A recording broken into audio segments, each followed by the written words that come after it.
Nagpi-pickleball ka ba? Panoorin mo ang video na ito hanggang sa huli. Hi mga idol, ako si Doc Doms. And welcome back to my channel. Para sa mga bago lang sa channel ko, I'm a board-certified ophthalmologist and a retina specialist here in the Philippines.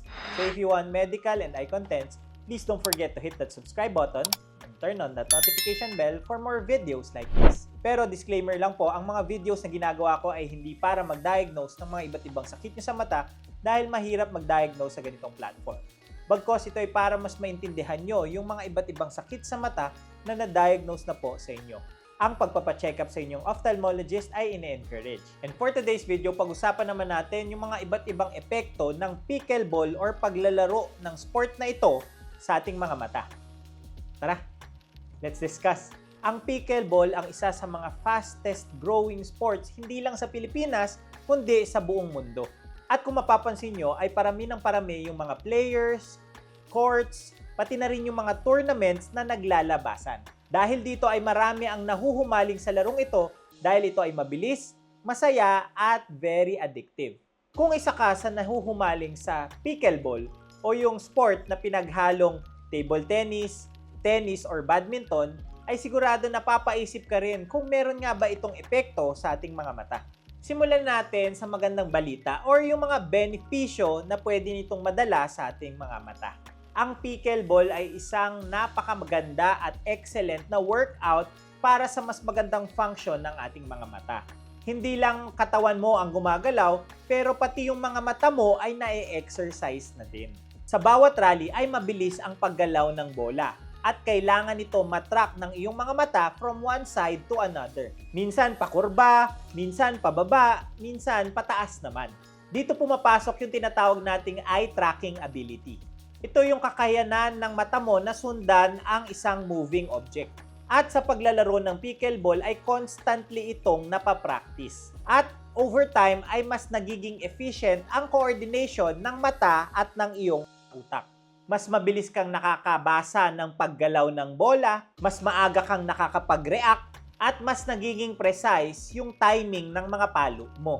At hindi lang ito nakakatulong sa bawat laro, kundi sa pang-araw-araw mo na rin na gawain, tulad ng pagdadrive at pagtawid sa kalsada. Ibig sabihin, hindi ka lang gumagaling sa laro, kundi gumagaling din ang visual processing mo. Isa pang benepisyo nito ay sa ating eye-hand coordination. Kapag hinahampas mo kasi ang bola gamit ang paddle, hindi lang muscle memory ang pinapagana dito. Dahil mata mo ang nagdidictate kung saan at kailan ka hahampas. At habang tumatagal ay nagiging precise ang bawat palo mo dahil mas nagiging accurate ang coordination ng iyong mga mata at mga kamay. At isa ito sa pinaka-importanteng skills na pwede mong ma-develop sa larong ito. Sa katunayan, ang ganitong klaseng training ay ginagamit pa nga sa ibang mga visual therapy programs. Lalo na sa mga bata o yung mga adults na may problem sa coordination nila. Ngayon, pag-usapan naman natin yung focusing ability ng ating mga mata. Dahil sa pickleball ay hindi ka lamang nakatingin sa iisang distansya lamang. Minsan sa malayo, sa mid-range, at minsan naman sa malapitan. At ang pag-adjust ng ating mga mata sa bawat distansya ay yung tinatawag na accommodation. Habang naglalaro ka ay napapractice ito ng natural. Kaya sa mga taong may problema sa pagbabasa or sa focusing, lalo na sa mga may edad na 40 years old and above, ay magandang practice or exercise ito. Another advantage na pwedeng maibigay ng pickleball ay yung reduction sa digital eye strain. Aminin natin sa panahon ngayon ay mas madalas na or maraming oras ang nabibigay natin sa mga screen time tulad ng gadgets, cellphone, at computer na pwedeng mag-cause ng dry eyes, digital eye strain, or mabilis na pagkapagod ng ating mga mata. Kapag naglalaro ng pickleball ay mas madalas at napipilitan ka na tumingin sa malayo na naiiwasan yung matagal na pagkatingin sa malapit na nagkukos ng mas mabilis na pagkapagod nito. Ito ay parang reset sa mata mo mula sa pagbabad sa mga ganitong klaseng gadgets. At ang pickleball ang isa sa mga paraan para mabawasan yung exposure mo sa mga ganitong screen times. Bukod dito, ang pagiging physically active sa paglalaro ng pickleball ay nakakabuti sa ating overall na eye health. Napapabuti din kasi nito ang blood circulation ng ating mga katawan, lalong-lalo na sa ating mga mata, na importante para sa ating retina at optic nerve para mas makakita tayo ng maayos. At may mga studies na nagsasabi na ang mga regular physical activities tulad ng paglalaro ng pickleball ay pwedeng ma-reduce yung chance or mabawasan yung pagkakaroon ng certain eye diseases tulad ng glaucoma at age-related macular degeneration. Pero syempre, hindi lang puro benefits ang kailangan nating pag-usapan. Kailangan din nating maging aware sa mga risks na pwedeng maidulot nito. Ang pinaka-importante dito ay yung trauma or eye injury. Sa pickleball kasi ay maliit lamang yung bola pero mabilis ito na pwedeng tumama sa ating mga mata at mag-cause ng malalang komplikasyon. Bukod pa dito, lalo na sa doubles, ay malapit lamang ang players sa isa't isa at pwede silang magkatamaan sa mata ng kanilang mga paddles. At hindi ito biro dahil pwede ito mag-cause ng corneal abrasion or pagkagasgas sa mata, hyphema or pagdurugo sa mata, lens dislocation or pagkawala ng lens sa tamang posisyon nito, at iba't ibang komplikasyon sa retina na lahat ng ito ay pwedeng mag-cause ng paglabo at pagkawala ng paningin. Kaya napakahalaga ng awareness sa court para maiwasan yung pagkatama ng bola o di kaya ng paddle sa iyong mga mata. Hindi pwedeng bara-bara lang yung paggalaw natin para makaiwas tayo at maiwasan nating makatama ng ibang tao. Next risk ay ang UV exposure. Kung outdoor ka naglalaro ay na-expose ka ng matagal sa ilalim ng araw na may ultraviolet rays. Ang UV rays over time ay pwedeng mag-cause ng pterygium or pugita, katarata at macular degeneration. Hindi mo ito mararamdaman kaagad, pero exposure over time ay dun lamang ito lalabas. Isa pang issue na pwedeng mangyari ay ang dry eyes at irritation. Kung pawisin ka ay malamang papasok yung mga pawis mo papunta sa iyong mga mata na pwedeng mag-cause ng pagkairita nito. Usually harmless naman ito pero pwede ito mag-lead sa paghapdi ng mata, temporary na paglabo nito, pamumula at mabilis na pagkairita. Tapos kung mahangin pa yung court ay pwede itong mag-cause ng mas mabilis na pagtuyo nito. At sa mga may pre-existing na dry eye conditions ay pwede itong magpalala.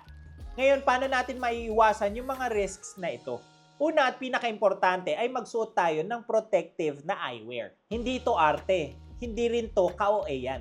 Ito ay isang practical na paraan para maiwasan ang direct na injury sa ating mga mata. At sa ibang bansa ay nire-recommenda talaga ito, lalo na sa mga beginners. Ang ideal ay yung mga sports goggles na may impact resistance. Ito ang magpoprotekta sa mata mo laban sa bola or paddle na pwedeng tumama dito. Pangalawa ay UV protection. Kung outdoor ka ay magsuot din ng mga sunglasses na may UV protection. Hindi sapat yung may tint lamang. Dapat ay certified na may UV blocking itong mga salamin na ito para maprotektahan ang inyong mga mata. Mas okay kung wrap around para pati yung gilid ng mata ay protektado. Pangatlo ay hydration at lubrication. Kailangan mo uminom ng sapat na dami ng tubig habang or pagkatapos ng maglaro. At kung prone ka sa dry eyes ay magbaon ka ng iyong mga artificial tears para mapanatiling basa ito kahit naglalaro. Pang-apat ay court awareness. Dapat alam mo yung tamang positioning, nakikipag-communicate ka sa iyong kakampi, at dapat maiwasan yung sabay ninyong pag-swing para maiwasan yung magkatamaan kayo. Panglima, kung meron kang simptomas na naramdaman, ay magpahinga ka muna. Kung nakakaramdam ka ng biglang paglabo ng paningin, pagsakit ng mata, paghahapdi nito, pamumula, or parang may floaters na nakikita, ay pwedeng magpahinga ka muna. Huwag mong ipilit na ilaro pa ito dahil ito ay mga senyales na pwedeng magkaroon ng mas malalang sakit sa mata. At magpatingin kagad sa isang ophthalmologist para ma-examine ito ng maayos at mabigay yung tamang gamutan. So ang bottom line, ang pickleball ay generally safe naman at maganda at beneficial para sa ating mga mata. Basta gagawin natin ito ng tama. Hindi mo kailangan iwasan ng laro.